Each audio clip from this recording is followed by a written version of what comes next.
Salve galera, tudo beleza? Tudo tranquilo? Pois bem, bom, na última live que nós tivemos de sexta, eu acabei respondendo esse comentário e eu achei que não ficou tão legal. Assim, poucas pessoas vão ver porque tá em live, uma live aí de quase 3 horas, e eu achei interessante fazer um vídeo separado. Quero agradecer aí ao Marcelo Oliveira, vocês vão ver aí o comentário que ele fez. Eu achei bem bacana porque é algo que é bem comum, esse tipo de questionamento.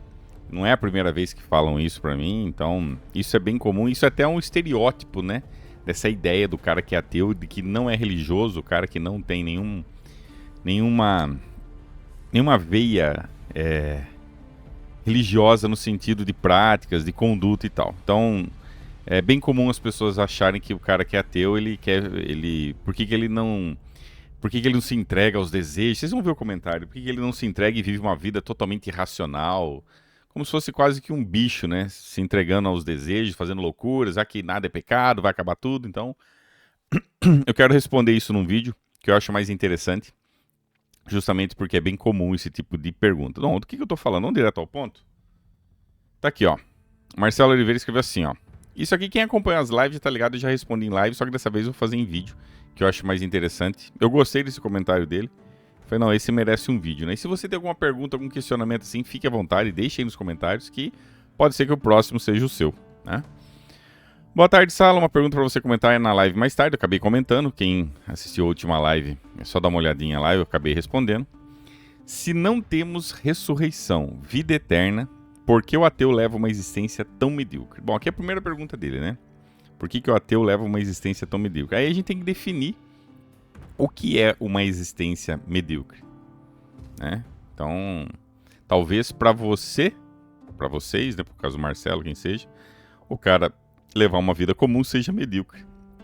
Mas se para a pessoa é uma vida que ela quer, é o desejo dela, se ela tá bem consigo mesmo, se ela tá em paz, eu nem vou falar feliz, se ela tá em paz, então é muito relativo, entendeu? Então, depois no discorrer aqui da mensagem, antes de a gente continuar, ele fala, né, de se entregar aos desejos, loucuras e blá blá blá. Pra mim, o cara que se entrega aos desejos, que age de forma irracional, isso é uma vida medíocre. Isso é pegar a única certeza que nós temos e jogar no lixo. Isso sim é mediocridade. Então você vê que essa questão da mediocridade, ela é relativa, depende do ponto de vista. E depende da idade também. Quanto mais velho a gente vai ficando, quanto mais experiência nós vamos tendo, né? A percepção sobre a mediocridade, ela muda. Então, quem for fazer uma pergunta, a sugestão que eu dou, gente, quando vocês forem fazer uma pergunta, sejam bem específicos. Entendeu? Porque abre margem para muita coisa, né? O que é essa mediocridade? Então, quanto mais específico você for no questionamento, mais fácil fica da gente poder... para não sair meio fora, né? Para não abrir muita margem, aí acaba meio que fugindo um pouco. Porque é difícil definir, né? Enfim. Mas eu vou partir da premissa que esse medíocre é uma vida comum, né? Cara que trabalha, nada demais. Então, enfim. Não seria mais coerente a pessoa que pensa assim se entregar a todos os seus desejos, loucuras, caprichos e tares? Então, na cabeça dele, como não existe ressurreição, vida eterna, não existe nada, não seria mais coerente você se entregar a todo tipo de desejo, loucura? É a pergunta dele. Aí ele fala assim, ó. Que diferença faz você partir agora ou daqui 90 anos? Que relevância tem uma existência assim tão medíocre? Na cabeça dele, que relevância tem? Nada mais faz sentido, significado, razão de ser, viva o eu até o talo. Esse aqui é engraçado, né? Viva o eu até o talo, que seja feita a minha vontade, segundo o coisa nenhuma. Bom, tá certo. Vamos lá, né? Vamos destrinchar um pouco esse é meio que como é que fala? Um estereótipo, né? Esse é o estereótipo do ateu revoltado, o cara que não quer saber de nada, que quer só fazer loucuras. Por que a gente não faz isso, né? Por que pessoas racionais... Por que eu não faço isso, né? Deixa eu dar um pause aqui. Só tava renomeando aqui que... Enfim. Bom, vamos lá. Eu separei alguns pontos. Eu prometo que eu não vou delongar muito nesse vídeo. Eu não quero fazer um vídeo muito longo. Quero ser bem objetivo e claro. Bom, primeiro... A primeira questão, eu fiz umas anotações aqui. E vamos lá. Em primeiro lugar, a gente precisa definir o que é esse lance de vida medíocre. Talvez o que pra você seja medíocre, pra pessoa tá tudo em paz, ela tá tranquila. Ela não vê problema nenhum. O problema tá em você que olha que aquilo é medíocre. Então o problema tá na sua ótica e não na da pessoa. Então tem que ver isso. O que seria essa vida medíocre, entendeu? Se a pessoa tá em paz, tá tranquila, entendeu? Não vejo problema nenhum. E mesmo que na sua visão seja medíocre, beleza, se o cara tá bem. Agora, se o cara tá tendo uma vida de perturbação, o cara não tem paz, o cara não tem sossego, o cara pode ter um monte de coisa, dinheiro, mulheres, pode ter um monte de coisa, só que se ele não tem paz, não tem tranquilidade, se ele não consegue chegar no final de semana, sentar numa cadeira, olhar pro céu e ficar tranquilo, se ele tá cheio de perturbações, a cabeça, contas a pagar, problemas, aí realmente é complicado, entendeu? Aí realmente eu realmente vejo que é uma existência medíocre, né? Você ficar num loop infinito de sofrimento e problemas, coisas que, muitos deles que poderiam ser solucionados e nem precisariam existir. Então, primeira questão, a gente tem que definir o que é essa vida medíocre, né? Segundo, por que não sai fazendo desejo, né? Por que não sai que nem louco, fazendo, que nem ele falou ali, né? Fazendo, como é que ele colocou aqui?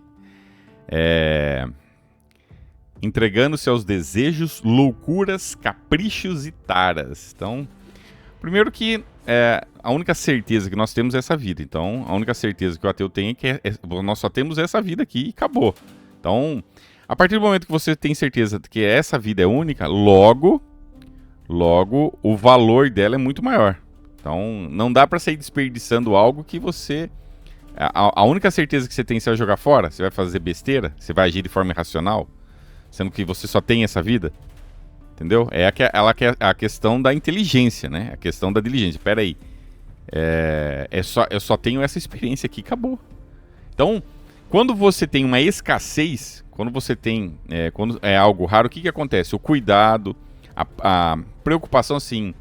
A análise crítica, a razão, ela sobrepõe isso. Por quê? Você só tem essa vida. Você não vai jogar de qualquer jeito. Você não sabe depois acabou, e aí? Entendeu? É a mesma coisa quando você tem um item caro, raro, né? Sei lá, qualquer coisa. O cara compra um item lá que é muito caro, o que vai ter? Ele vai ter zelo com aquilo, é óbvio. Você não tem escassez. Você tem escassez, né? Aquilo ali, uma vez na vida, a outra que você vai ter acesso. Então, normalmente, pessoas sensatas tratam com muito zelo e cuidado aquilo que é escasso. Você não trata... Vamos pensar aqui um exemplo bem bobo. Você está no deserto ali, uma garrafa d'água, você está sedento de sede. Você vai tratar aquela garrafa como? Você vai catar e jogar no corpo, Não, cara, você vai cuidar. Opa, deixa eu acordar aqui. Não sei, bebo devagarzinho, né? Quem é das antigas sabe, meu pai é daquelas épocas que refrigerante era uma coisa rara, então eles bebiam bem devagarzinho para não acabar. Por quê? Porque não tem, é escasso. Agora, hoje que você vai... A geração que tá cheia de refrigerante, cheia de bebida, o cara bebe, joga fora, quebra, tá nem aí, entendeu? Então, primeira coisa, a única certeza que nós temos é essa vida. Então, uma pessoa sensata vai tratar essa vida com cuidado, vai ter zelo pela vida, no sentido de não vai fazer qualquer besteira aí, entendeu? A única certeza que eu tenho é essa. Então, não vou agir de forma idiota. Terceiro ponto, né? Segundo ponto que eu anotei aqui, um outro ponto. A vida não é que nem os videogames, né? Onde você pode reiniciar a qualquer momento. Então, na vida existe consequência. Toda ação gera uma reação. Então, eu não posso simplesmente sair e fazer um monte de cagada aí, me entregar os desejos, faço um monte de besteira, acabo causando caos, e depois falar, putz, deixa eu reiniciar aqui. Não tem. A vida não é um videogame. A vida você tem que arcar com as consequências.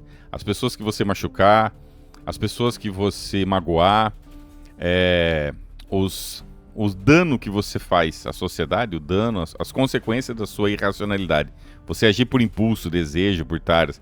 E esse dano que você causa na sociedade não tem volta, não tem como reiniciar.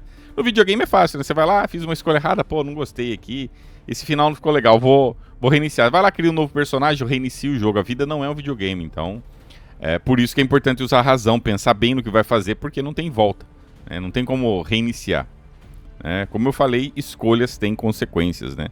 E nem sempre as consequências são aquelas que a gente queria. Muitas vezes você até deseja algo, você age por impulso e aquele seu desejo, aquela sua tara, aquilo ali tem uma consequência indesejada, que é bem comum. E aí você vai ter que viver com essa inconsequência, cara. Você vai ter que aprender a viver com isso, e aí gera mais sofrimento. Então, por isso que nenhuma pessoa sensata, acima de tudo, o ateu, ele usa a razão, né? É a questão de você usar a inteligência em favor de uma vida com menos sofrimento. Então, agir pela emoção, qualquer pessoa que já estudou, qualquer pessoa que é sensata, qualquer pessoa que tem um mínimo básico de conhecimento, sabe que agir pela emoção e não pela razão, as consequências são catastróficas, né? Então, você agir por impulso é agir como animal, né? Pelo puro instinto. Isso aí a gente sabe que é inevitável, né? Se tem uma coisa que é inevitável nesse mundo é comportamentos primitivos, comportamentos baseados na emoção, comportamentos baseados no puro instinto, desejo, sem nenhum pingo de racionalidade, vai levar ao desastre, né? Cedo ou tarde, né? Pra não falar em outro português que vai dar merda, né? Então a gente sabe que vai dar merda. Então,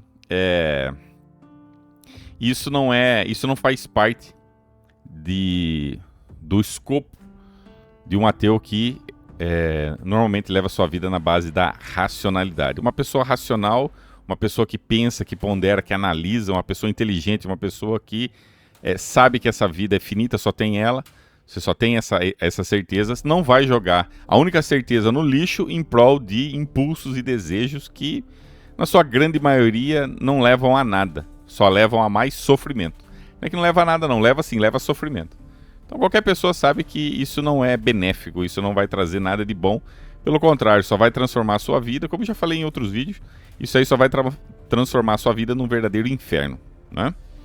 E por último, que eu anotei aqui, para o vídeo não ficar tão longo assim, aqui ele comenta, né, como vocês podem ver, aqui ele comenta assim, ó: que diferença faz você partir agora ou daqui a 90 anos? Então, num prisma onde só existe uma vida, você só tem uma vida. Você partir mais cedo, você teve uma jornada menor. Agora, a questão da jornada, a diferença não tem a ver tanto com se o cara partiu em 10 anos, em 90 ou 50. A questão é como foi esses 10 anos, como foi esses 50 e 90, entendeu? Como é que foi? Como foi o processo, a jornada, entendeu? Mais importante que o tempo, que a duração, é como foi a sua jornada, entendeu? Então, não necessariamente uma pessoa que teve uma jornada de 15, 20 anos foi melhor ou pior do que uma de 90. Então, é muito relativo isso, né? É muito relativo. Depende muito da experiência de cada um. Então, eu pessoalmente, preferiria uma jornada de 10 anos aqui em paz e tranquilidade do que 90 no inferno, cara, entendeu? Vamos supor, vamos lá, 90 anos aí, uma jornada de 90 anos, eu entregando a desejo, e cara, imagine o caos, o sofrimento. Eu me entregando a desejo, a sofrimento, só passando nervoso, noites em claro, que eu não consigo dormir, pessoas me azucrinando, eu tendo uma vida verdadeira infernal, né? Eu tendo que trabalhar para pagar contas de coisas que eu não fiz, de consequências de cagadas. Então, eu colhendo, imagine você colhendo todos os frutos de comportamentos irracionais, entendeu? Você saindo fazer filho, vamos imaginar que você saiu fazendo filho para tudo quanto é lado, você acabou se envolvendo de tudo quanto é coisa que não presta, tudo aquilo que é o que provavelmente vai acontecer, né, se você agir de forma irracional. Eu, particularmente, eu prefiro 10 anos de paz e tranquilidade do que 90 anos de puro inferno e tortura, entendeu? De você ficar ali.